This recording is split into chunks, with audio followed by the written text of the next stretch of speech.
ستا د سترګو په رڼا کې مې جهان ښکلی ښکاري، ستا د مینې په احساس کې هر شیبه بهاري.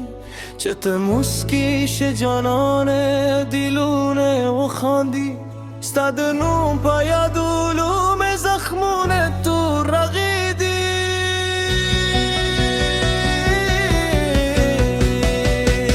ستا د خبرو خو کې ژبه لکه سندره ښکاري، زما د زړه هر درزه ستا کیسه تکراري.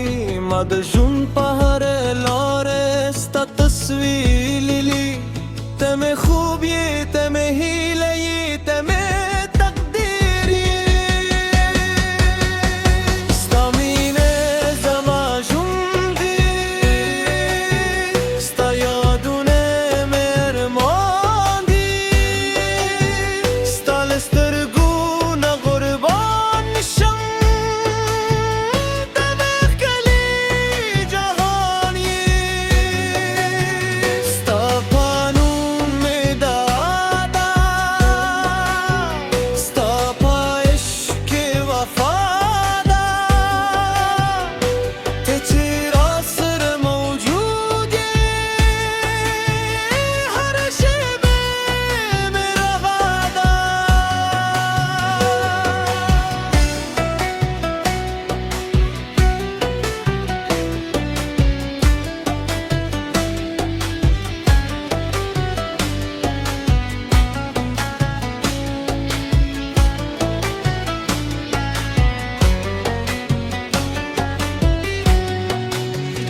د سپوږم په پر راشه پکې ستا خیال راشي، د ستورو په کاروان کې ستا جمال راشي.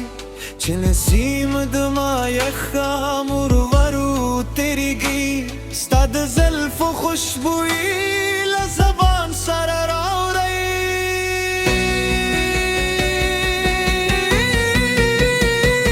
ستا د لاس په لمس کې عجیب آرامی ده، ستا په غېږ کې زما د زړه ګوله خوشحالي ده. کناره رانه خفه شي پروا نه کومه، ستا یو نظر راته دوله دنیا نه قیمتي دي.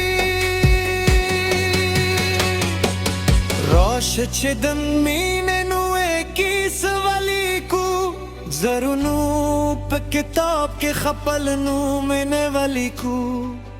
راشه چې د ژوند تر پایه یو ځوای پاتې شو، د بارانو د سفر ښکلي خوبونه ولیکو. زه به ستا به هر غم سیوري پر ځان واخلم، ستا د هر یو څکې مطبوع په زړه ورکړم. ته یوازې راسره د مینې جم نه وکتم، زه به ټول عمر ستا د وفا سندره وایم.